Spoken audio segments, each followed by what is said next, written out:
L'Antéchrist. Qu'est-ce qu'une idole? Penses-tu le savoir? Car les idoles ne sont pas reconnues comme telles, et jamais ne sont vues pour ce qu'elles sont réellement. Voilà le seul pouvoir qu'elles aient. Leur but est obscur et elles sont, à la fois, craintes et adorées, parce que tu ne sais pas à quoi elles servent ni pourquoi elles ont été faites. Une idole est une image de ton frère à laquelle tu accordes plus de valeur qu'à ce qu'il est. Les idoles sont faites pour qu'ils puissent être remplacés, peu importe leur forme. Et c'est cela qui n'est jamais perçu ni reconnu. Que ce soit un corps ou une chose, un lieu, une situation ou une circonstance, un objet possédé ou désiré, un droit réclamé ou obtenu, c'est la même chose. Ne laisse pas leur forme te tromper.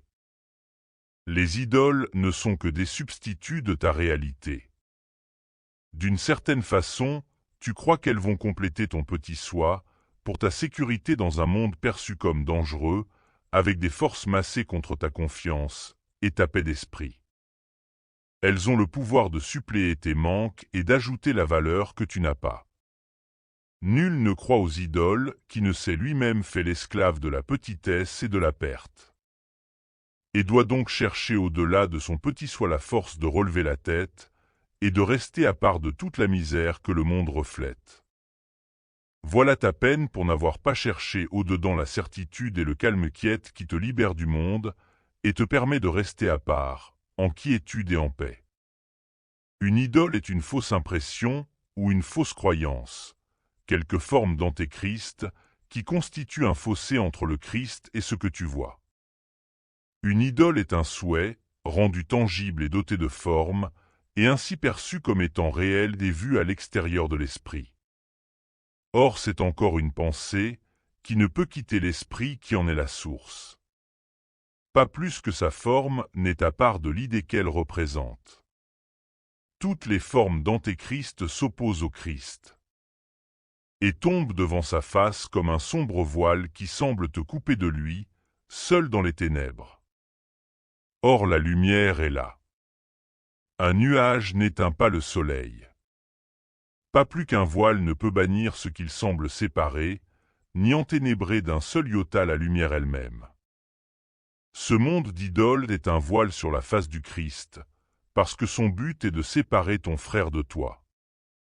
Un but sombre et effrayant, et pourtant une pensée qui n'a pas le pouvoir de changer un seul brin d'herbe d'une chose vivante en un signe de mort. Sa forme n'est nulle part, car sa source demeure dans ton esprit où Dieu ne demeure pas. Où est ce lieu où ce qui est partout a été exclu et gardé à part? Quelle main pourrait être levée pour lui barrer le chemin? Quelle voix pourrait exiger qu'il n'entre pas? Le « plus que tout » n'est pas une chose pour te faire trembler et reculer d'effroi. L'ennemi du Christ n'est nulle part. Il ne peut pas prendre de forme sous laquelle il sera jamais réel. Qu'est-ce qu'une idole? Rien. Elle doit d'abord être crue avant de sembler prendre vie, et être dotée de pouvoir afin d'être crainte. Sa vie et son pouvoir sont les dons que lui fait celui qui croit en elle, et c'est cela que le miracle rend à ce qui a une vie et un pouvoir digne du don du ciel et de la paix éternelle. Le miracle ne rétablit pas la vérité, la lumière que le voile interposé n'a pas éteint. Il soulève simplement le voile et laisse la vérité luire sans encombre, étant ce qu'elle est. Elle n'a pas besoin de la croyance pour être elle-même, car elle a été créée. Ainsi elle est. Une idole est établie par la croyance, et quand celle-ci est retirée, l'idole meurt. Voici l'Antéchrist, l'étrange idée qu'il est un pouvoir qui dépasse l'omnipotence, un lieu au-delà de l'infini, un temps qui transcende l'éternel. Ici le monde des idoles a été posé par l'idée qu'à ce pouvoir, à ce lieu et à ce temps, une forme a été donnée, et qu'il façonne le monde où l'impossible est arrivé. Ici ceux qui sont sans mort viennent pour mourir, ceux qui englobent tout viennent pour subir une perte, et ceux qui sont intemporels pour être faits les esclaves du temps. Ici l'inchangeable change, la paix de Dieu, a jamais donné à toute chose vivante, fait place au chaos. Et le Fils de Dieu, aussi parfait, impeccable et aimant que son Père, vient pour haïr un court moment, pour souffrir et enfin mourir. Où est une idole? Nulle part. Peut-il y avoir un fossé dans ce qui est infini, un lieu où le temps puisse interrompre l'éternité? Un lieu de ténèbres posé là où tout est lumière, une lugubre niche coupée de ce qui est sans fin, ne peut être nulle part.